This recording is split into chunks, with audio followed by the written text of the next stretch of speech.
In just 23 seconds, Jasmine Crockett delivered a response so devastating that it left current President Donald Trump speechless on live television. The moment she pulled out that letter, the entire congressional hearing erupted, and what happened next will shock you. But how did we get to this explosive confrontation? And what was in that bombshell letter that changed everything? The morning sun cast long shadows across the marble floors of the Capitol building as Congresswoman Jasmine Crockett walked through the corridors, her heels clicking with determination. Today was different. Today, President Trump had been called to testify before the House Committee on Government Oversight, and the tension in the air was thick enough to cut with a knife. Congresswoman Crockett, a reporter called out as she passed, "Are you prepared for what could be a heated exchange today?" Jasmine paused, her eyes sharp and focused. "I'm always prepared to defend the American people and hold power accountable, regardless of who sits in the Oval Office." Inside the hearing room, cameras lined the walls as journalists from every major network positioned themselves for what many predicted would be political theater. The committee members took their seats, with Jasmine settling into her spot, a manila folder placed deliberately in front of her. President Trump entered the room with his characteristic swagger, flanked by his legal team. He waved to supporters in the gallery before taking his seat at the witness table. The room fell silent as Committee Chairman Rodriguez called the session to order. "This hearing will examine recent executive actions and their constitutional implications," Chairman Rodriguez announced. "We'll begin with opening statements." For the first hour, the questioning proceeded predictably.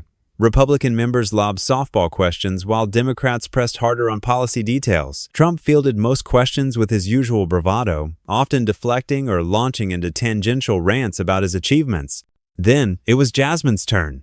"Mr. President," she began, her voice calm but commanding, "you've claimed repeatedly that your administration has been the most transparent in history. Is that your testimony under oath today?" Trump leaned into his microphone. "Absolutely. We've been incredibly transparent, more transparent than any administration, probably in the history of our country." "I see." Jasmine opened her folder, revealing a stack of documents.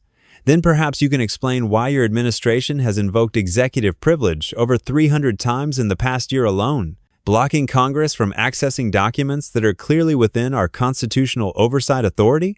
Trump's jaw tightened. "That's fake news, Congresswoman. We've been very cooperative with Congress when it comes to legitimate oversight." "Fake news?" Jasmine's eyebrows raised. "Mr. President, these are official records from the Department of Justice. Are you suggesting that your own DOJ is creating fake news?"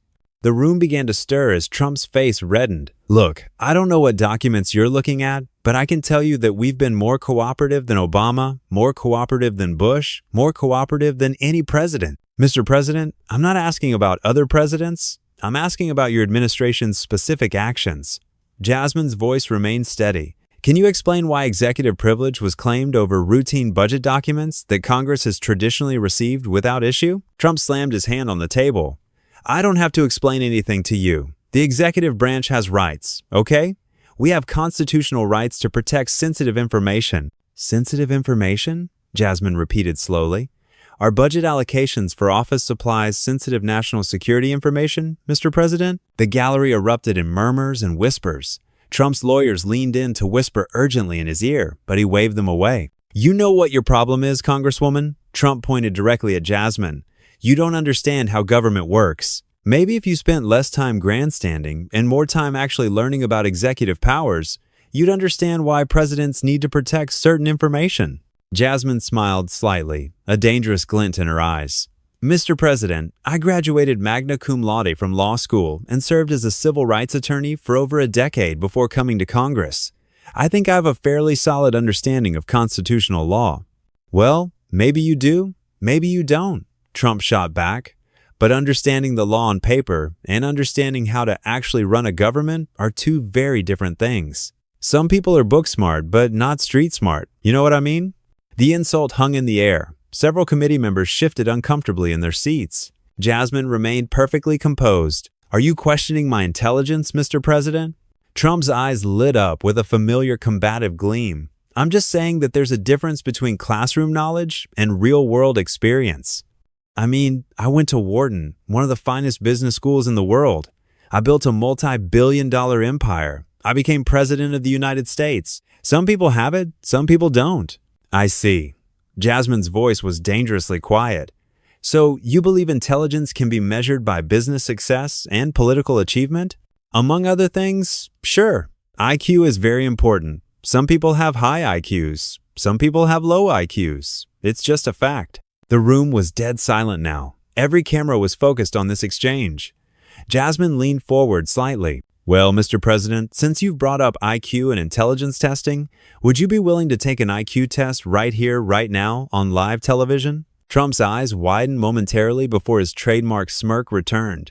Are you challenging me to an IQ test, Congresswoman? I am indeed, Mr. President. You seem quite confident in your intellectual superiority. Surely you wouldn't mind demonstrating it publicly? The challenge electrified the room. Reporters were frantically typing on their phones. The C-SPAN cameras zoomed in on both figures. Trump couldn't back down now, not with the entire country watching. You know what? Fine. I'll take your little IQ test. But when I score higher than you, which I will, you have to apologize to the American people for wasting their time with this ridiculous hearing. And when I score higher than you, Jasmine replied smoothly, you'll answer every single oversight question this committee has asked without claiming executive privilege. Deal, Trump said immediately, his confidence returning. This should be entertaining. Chairman Rodriguez banged his gavel. I'm not sure this is appropriate for a congressional hearing. Actually, Chairman Rodriguez, Jasmine said, never taking her eyes off Trump, I think the American people deserve to know the intellectual capacity of their elected officials. Transparency, as the president just testified, is crucial. Trump was trapped by his own words. Let's do this. But I want a real test, not some kindergarten quiz. Oh, don't worry, Mr. President, Jasmine said, reaching into her folder again.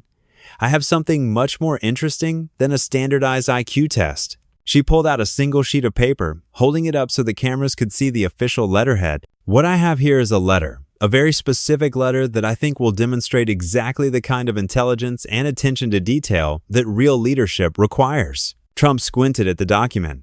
What kind of letter? Jasmine's smile grew wider.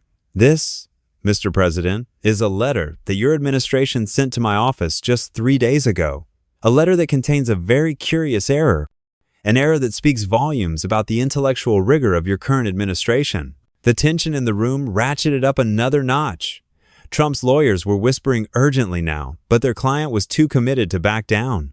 I don't know what you're talking about, Trump said, but there was a note of uncertainty in his voice now. Well then, Jasmine said, her voice carrying clearly across the silent room, let me enlighten you. Jasmine held the letter high enough for everyone to see the presidential seal at the top. This letter, Mr. President, was sent from your office to mine regarding funding for infrastructure projects in my district. It's signed by you personally. Trump straightened in his chair. Okay, so what? We send lots of letters to Congress. That's how government works. Indeed it is, Jasmine agreed. But this particular letter contains a mathematical error so egregious that it calls into question either your administration's competence or its honesty with the American people. She began reading from the document. According to this letter, your administration is allocating $25 million for road repairs in Texas's 30th district. The letter then states, and I quote, this allocation represents a 15% increase over the previous year's funding of $18 million. Jasmine paused, letting the numbers sink in. The room was completely silent. Mr. President, would you like to explain how $25 million represents a 15% increase over $18 million? Trump blinked. Well, those are the numbers our budget office calculated. Your budget office? Jasmine repeated slowly. Let me help you with the actual mathematics, since you've questioned my intelligence. A 15% increase over $18 million would be $20.7 million. $25 million represents a 39% increase. The math was simple enough that everyone in the room could follow it. Trump's face began to redden again. So either, Jasmine continued, your administration doesn't understand basic arithmetic, or you're deliberately misleading Congress and the American people about your funding commitments. Which is it, Mr. President? Look, there could be various factors. Trump started, but Jasmine cut him off. Mr. President, this isn't a complex economic calculation involving multiple variables. This is elementary school mathematics. 15% of 18 is 2.7. 18 plus 2.7 equals 20.7, not 25. Trump's lawyers were frantically scribbling notes and whispering to each other. The president himself looked increasingly uncomfortable. Maybe there was a typo, he said weakly. A typo? Jasmine nodded. In an official letter from the President of the United States to Congress, personally signed by you, regarding millions of taxpayer dollars. Just a typo. She leaned forward. But here's what's really interesting, Mr. President. This isn't the first time. I've found 12 other letters from your administration containing similar mathematical errors, all of them overstating the percentage increases in funding, all of them making your administration's investments appear more generous than they actually are. The room erupted in whispers. Reporters were typing furiously. That's 12 instances of what you're calling typos, Jasmine continued relentlessly. 12 instances where your administration couldn't perform basic arithmetic that my 10-year-old nephew could handle correctly. Trump slammed his hand on the table again. This is ridiculous. We're talking about minor clerical errors in a massive bureaucracy. You're making a mountain out of a molehill. Minor clerical errors, Jasmine repeated. Mr. President, you just spent the last 10 minutes questioning my intelligence and challenging me to prove my intellectual capacity. But your own administration can't correctly calculate what 15% of $18 million equals. She stood up, the letter still in her hand. You wanted to know about IQ? About intelligence? Let me tell you what intelligence looks like. The room fell completely silent. This was the moment everyone had been waiting for. Intelligence is doing your homework before you question someone else's competence. Intelligence is understanding that when you sign your name to an official document, you're responsible for its accuracy. Intelligence is recognizing that the American people deserve leaders who can perform basic mathematics when allocating their tax dollars. Jasmine's voice rose slightly but remained controlled. And intelligence, Mr. President, is knowing when to listen instead of talk, when to learn instead of lecture, and when to admit mistakes instead of doubling down on ignorance. She paused for exactly 3 seconds, letting her words hang in the air. So, here's my question for you, Mr. President. If you can't correctly calculate 15% of 18 million, how can the American people trust you to manage a $4 trillion federal budget? If your administration makes these kinds of errors in simple communications to Congress, what errors are you making in complex policy decisions that affect millions of lives? The silence was deafening. Trump opened his mouth, then closed it again. His usual rapid-fire responses had completely abandoned him. The budget process is very complicated, he finally managed. Is 15% of 18 million complicated, Mr. President? No, but is 25 minus 18 equal to 7 complicated mathematics? Well, no, but there are other factors. What other factors could possibly change the fact that 7 is not 15% of 18? Trump was floundering now, his face red with embarrassment and anger. You're trying to make me look bad with gotcha questions. Mr. President, Jasmine said quietly, I didn't make you look bad. I simply read your own letter back to you. If that makes you look bad, perhaps the problem isn't with my questions. The devastation was complete. In less than 23 seconds, Jasmine had systematically dismantled Trump's intellectual bravado using nothing but his own administration's documented incompetence. Chairman Rodriguez finally found his voice. Mr. President, do you have a response to Congresswoman Crockett's questions about the mathematical discrepancies in these official communications? Trump looked around the room desperately, as if seeking an escape route. His lawyers were staring at their hands. The Republican committee members who had been so supportive earlier were suddenly very interested in their notes. This whole thing is a setup, Trump said finally. This is why people don't trust Congress. You bring people in here and try to embarrass them with trick questions. Mathematical accuracy is not a trick question, Mr. One. President, Jasmine replied calmly. It's a basic requirement for competent governance. I want to see all those letters, Trump demanded. I want to verify what you're claiming. Jasmine smiled and pulled out a thick folder from under her desk. I have copies right here, Mr. President. All 12 letters, all with similar errors. I'm happy to share them with your legal team and with the public. She handed the folder to a clerk who began distributing copies to the committee members and the press. Furthermore, Jasmine continued, I'm prepared to work with your administration to ensure that future communications contain accurate information. Because whether we agree on policy or not, the American people deserve honesty and competence from their government. Trump was now completely deflated. The man who had walked into the hearing room with such confidence looked small and defeated. Are there any other questions for the witness? Chairman Rodriguez asked. Several Republican members who had been preparing tough questions for Jasmine instead began asking Trump softball questions to try to rehabilitate his image, but the damage was done. The mathematics was irrefutable, the incompetence undeniable. As the hearing concluded, Jasmine gathered her papers with the same calm determination she had shown throughout the day. She had proven her point without raising her voice, without resorting to personal attacks, without anything but facts and logic. The cameras followed her as she left the hearing room. Outside, reporters crowded around her. "Congresswoman Crockett, how do you feel about what just happened in there?" "I feel like we did our job," she replied simply.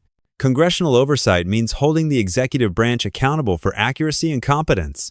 That's what the American people elected us to do. Do you think the president will follow through on his promise to answer oversight questions without claiming executive privilege? Jasmine paused at the elevator doors. "I hope so, but regardless of what he does, we'll continue to do our job. We'll continue to ask the hard questions, check the math, and demand honesty from our government." As the elevator doors closed behind her, the impact of what had just happened began to reverberate through Washington and across the country. In just 23 seconds, Jasmine Crockett had reminded everyone what real leadership looked like. The lesson was clear. Intelligence isn't about bravado or boasting. It's about preparation, accuracy, and the courage to speak truth to power, even when that power sits in the highest office in the land. What did you think of Jasmine Crockett's masterful takedown? Drop a comment below with your thoughts on how our elected officials should handle oversight and accountability. And if you want to see more breakdowns of the most explosive political moments, make sure to subscribe and hit that notification bell.